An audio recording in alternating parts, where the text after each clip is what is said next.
Welcome back everyone. इस video में हमें स्टार्ट करना है रेगुलेशन ऑफ किडनी फंक्शन। कि अब किडनी के सारे फंक्शन हमने पढ़ लिए, कैसे क्या चीज़ें हो रही है, लेकिन उसके फंक्शन को रेगुलेट कैसे किया जा सकता है। तो स्टार्ट करते हैं। The functioning of the kidney is efficiently monitored and regulated by the hormonal feedback mechanism. तो मेनली जो किडनी की रेगुलेशन, जो किडनी फंक्शन रेगुलेशन में किसका काम है, हमारे हार्मोन्स का काम है। हमारे हार्मोनल फीडबैक सिस्टम्स चलते हैं। ये सब ने पढ़ा ही होता है। दो टाइप से हमारे फीडबैक सिस्टम चलता है, एक पॉजिटिव वे में और एक निगेटिव फीडबैक सिस्टम। दो तरीके फीडबैक सिस्टम होते हैं हमारे अंदर। मोस्टली निगेटिव फीडबैक सिस्टम के थ्रू वर्क करते हैं। तो यहाँ पे हम पढ़ने जा रहे हैं हमारा हार्मोनल फीडबैक मैकेनिज्म की कैसे होता है। इसमें कौन कौन इन्वॉल्व होगा, हाइपोथैलेमस इन्वॉल्व होगा, J juxta glomerulus apparatus involve होगा, and to a certain extent heart, और हमारा हार्ट इन्वॉल्व होगा। अब जो ऑस्मो रिसेप्टर्स हैं हमारी बॉडी में, क्या है, osmoreceptors in the body are activated by the changes in the blood volume. जो ऑस्मो रिसेप्टर्स हैं, जैसे ही ऑस्मोलैरिटी डिस्टर्ब होगी तो दैट आर ऑस्मो रिसेप्टर्स, उसको सेंस करने वाले। तो जैसे ही हमारी बॉडी में जो चेंजेस मिलते हैं हमारी ब्लड वॉल्यूम में, बॉडी फ्लूइड वॉल्यूम में, या फिर आयनिक कंसनट्रेशन में, तो वैसे ही हमारे ऑस्मो रिसेप्टर एक्टिव हो जाते हैं। अगर एक्सेसिव लॉस हो रहा है फ्लूइड का हमारी बॉडी से, तो ये एक्टिवेट होंगे ये रिसेप्टर और स्टिमुलेट करेंगे हमारे हाइपोथैलेमस को कि क्या रिलीज़ कराए, एंटी डायूरेटिक हार्मोन। डायूरेसिस का मतलब होता है कि बहुत ज़्यादा यूरिन पास आउट करना, यूरिन की फ्रिक्वेंसी में बहुत ज़्यादा है। तो एंटी डायूरेटिक मतलब उसके अपोजिट में, तो कौन सा हार्मोन रिलीज़ होने वाला है, ADH, that is anti diuretic hormone, या फिर जिसे हम वेसोप्रेसिन भी कहते हैं। और कहाँ से आता है ये, हमारी न्यूरो हाइपोफाइसिस से आता है। और सबको पता है what is neuro hypophysis. Neuro hypophysis क्या करती है, प्रोटीन, वो सॉरी हार्मोन को स्टोर करके रखती है, या फिर वो खुद सिक्रीट करती है। तो न्यूरोफाइसिस बेसिकली हमारी पोस्टीरियर लोब होती है पिट्यूटरी ग्लैंड की, या फिर हम जिसे बोल सकते हैं पोस्टीरियर पिट्यूटरी भी। तो इसका काम क्या होता है, ये यहाँ पे खुद फॉर्म नहीं करती वेसोप्रेसिन, ये हाइपोथैलेमस से बनता है और इसे स्टोर करके रखती है, फिर उसको रिलीज़ करवा देती है। तो हम थे कि जब वेसोप्रेसिन सिक्रेट होगा कहाँ से, न्यूरो हाइपोफाइसिस से, जो हमारी पोस्टीरियर पिट्यूटरी है। हाइपोथैलेमस इनको बनाते हैं, पोस्टीरियर पिट्यूटरी स्टोर करके रखती है, फिर वहाँ से रिलीज़ हो जाता है। ऐसे हमारे दो हार्मोन्स है, that is vasopressin and oxytocin. अब वेसोप्रेसिन रिलीज़ हुआ तो क्या करेगा, एडीएच रीअब्जॉर्प्शन कराएगा किसका, वाटर का, from the later parts of the tubule. Later part से मतलब है डीसीटी, हम पढ़ के आए थे क्या करता है, कंडीशनल रीअब्जॉर्प्शन, तो वहीं से देयर बाय प्रिवेंटिंग डायूरेसिस। और क्या प्रिवेंट करते हैं, डायूरेसिस को प्रिवेंट कर देते हैं।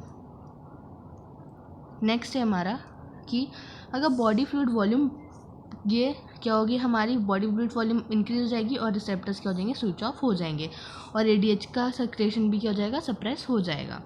ठीक है। अब एडीएच क्या करता है, उसका कैसे, एक और तरीके से कैसे इफेक्ट करता है वो किडनी फंक्शन पे, उसकी जो हमारी वेसल्स हैं उनको क्या करता है, कॉन्स्ट्रिक्ट कर देता है। जब कॉन्स्ट्रिक्ट कर दिया तो एरिया कम हो गया, एरिया कम हो गया किसी चीज़ का, तो क्या हो जाएगा, प्रेशर इंक्रीज़ कर जाना है। जब प्रेशर इंक्रीज़ होगा तो फ्लो इंक्रीज़ कर जाएगा। तो वही यहाँ पे लगता है दूसरा effect, that is constrictory effect. मतलब ब्लड वेसल्स को क्या करता है, कॉन्स्ट्रिक्ट, पतला कर देता है, छोटा कर देता है, उनका डायमीटर कम कर देता है। This cause an increase in the blood pressure. इससे क्या होता है, ब्लड प्रेशर बढ़ जाता है। An increase in blood pressure can increase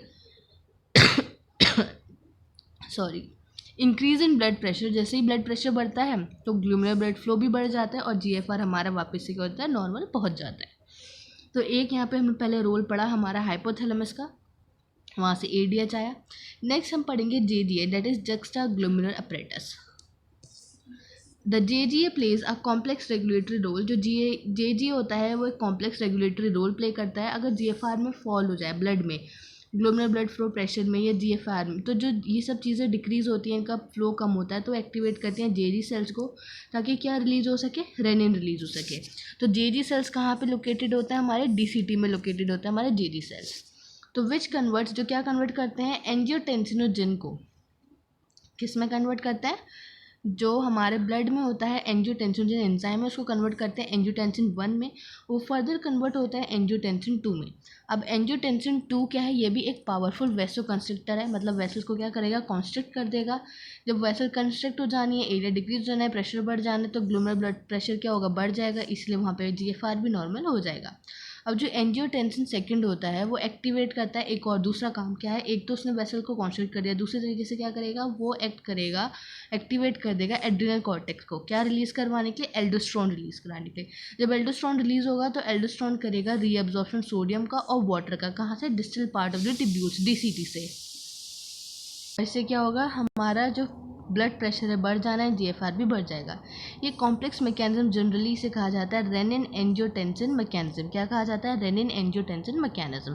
तो ये हमने जेजीए पढ़ा। जेजीए जो होता है हमारा यहाँ पे कॉम्प्लेक्स रेगुलेटरी रोल प्ले करता है, that is renin angiotensin mechanism इसको कहते हैं। क्या रिलीज होता है यहाँ से? रेनिन रिलीज होता है,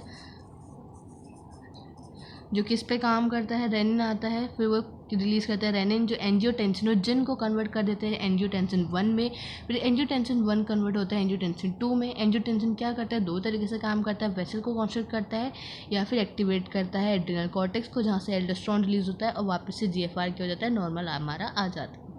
नेक्स्ट है an increase in blood flow. अब ब्लड फ्लो बढ़ गया है, 2 कंडीशन हमने पढ़ी, कम हो रहा था, ठीक है।